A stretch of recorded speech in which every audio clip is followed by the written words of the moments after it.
Hey guys, Greg here, Bone Tactical. This is not your normal e-bike review. In fact, this is what's left of the original e-bike that Freedare sent me. Well, we got an interesting one today because I got a bike in for testing, a supposedly really cool e-bike that's not working. And I'll show you exactly why it's not working. Maybe we'll do something crazy with it, but it's not working right now. I'm very frustrated because I built this beautiful, beautiful wood box, exotic hardwood. Took a lot of work to get this box all built up, mounted up on the bike. I assembled the bike, right? Came in and it looks really cool. I've seen a lot of great stuff about it, but there's an error in the brain of the bike or in the communication system, right? I got an email from them and told them, hey, it's showing this error code. I'll show you that right now. Comment below if you think you know what I'm gonna do to this bike. But let me show you the error that it's having and what's wrong with it specifically. This is the Freedare Saiga. When I go to turn it on, I assembled it, battery's fully charged. Wasn't too hard to assemble. I did have to charge the battery, but it has this error code right here. So I emailed them, I asked them what it was. They said that there's another little battery inside the brain of the e-bike right here, and that it goes into sleep mode. So if I unplug this little plug it has under here, pull all these wires out, and then disconnect this particular wire, if I do that, then reconnect it, take the battery out, put it back in, wait 5 minutes, all this stuff. It's a long email about error code 26. It's apparently been an issue because they had a PDF already written up. They told me that I should do that 5 times. If it doesn't work, contact someone immediately. Well, I did it probably 10 times. Didn't work. Tried everything. Revised the whole wiring system of the bike, all the components. I've narrowed it down to there either being an issue inside the pedals with the torque sensor being broken, which is what I think it is, or there's just potentially some reason that this little ICU, or whatever it's called, is not receiving or communicating information with the rest of the bike.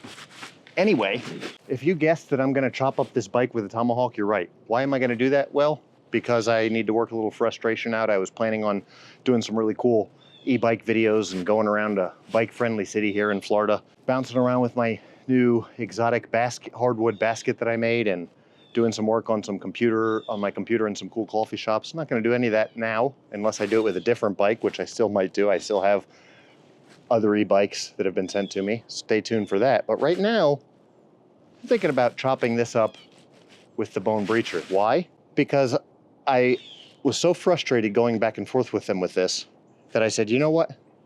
I feel like chopping this up with one of my Tomahawks right now. And it occurred to me that there are no Tomahawks out there in the industry apart from the world's strongest and sharpest Tomahawks that I make that could actually chop up an e-bike. So I said, hey, let's see what happens. Let's chop up this brand new e-bike with a bone hawk.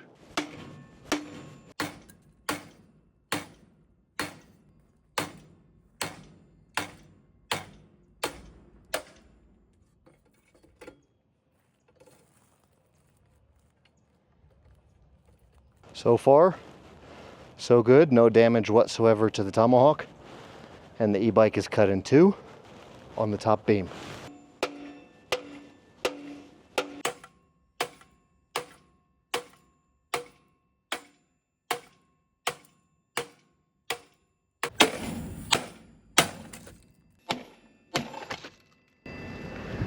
That's the new bike there behind me, but what's left of the first one they sent me is right here.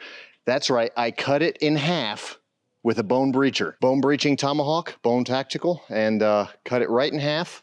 The new bike is in, the old bike is out. But I'm still gonna give them an honest review on this new bike. Let me really quickly tell you what happened with the first bike they sent me. I had all kinds of problems with FedEx, so that upset me a little bit. Of course, that doesn't have anything to do with them at Freedare. The front wheel was considerably thinner, okay? Meaning that it didn't work with the bike that they sent me. It had some tape on the box. Maybe it was a return, I don't know. There was an electrical issue with the bike itself, so the bike didn't work at all. and the front wheel was the wrong wheel. All kinds of problems. This new bike seems to be in full working order. The good news is now I have an extra battery and a bunch of extra parts if I need to from the first bike they sent me and that I cut in half with the world's strongest and sharpest Tomahawk. Anyway, I'm about to get out and go do some testing here. I'll probably be cutting over footage of that over this. I'll be talking at the same time as showing some cool footage. But I also need to quickly mention that I have a couple other new products here in for review that I didn't get. I'm just not going to have time to do an unboxing for. I'm going to put them together, and this is also not going to be a standard review because I'm going out with some really cool dress shoes on my bike today. I'm going to put these Curex insoles, which will do a lot to help turn them into a little bit more comfortable and you know, athletic approach, just because the better support that this insole will give me and a little bit better cushioning. This Curex Hike Pro insole. These shoes, I already opened them up and looked at them, tried them on. They're actually really cool and really comfortable. I was blown away. They are from Givenchy. Everything will be tagged in the description below. They look like an Italian handmade, really nice pair of dress shoes. They're just from China and they're affordable, but everything looks really cool. They're super comfortable. The only thing I did notice is there is some, you know, we're talking a millimeter or two of errors in the, you know, making of it. The zipper on one of these is about 1.5 millimeters too close to the stitching in one part. The zipper kind of ran on them. You don't see small mistakes like that on an Italian handmade dress shoe. You do on these Chinese ones, obviously.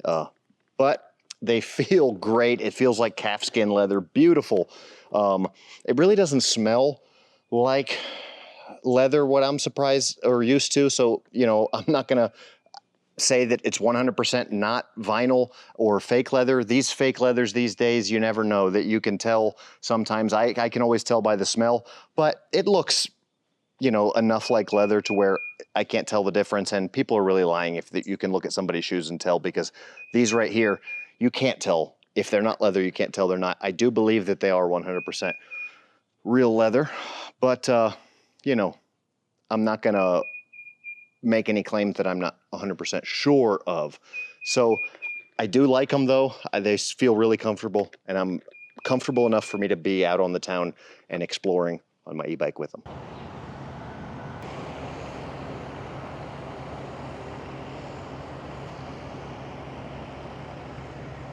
So pretty cool. We're here cruising. I don't know if you can hear me, but audio is probably not going to be great. We'll give you some cruising footage. 22 miles an hour, downtown St. Pete. So there's like some kind of a GPS locking feature. You can connect it to the app on your cell phone, which is kind of cool. It doesn't really do much for me because you, in my opinion, you still need a bike lock, right?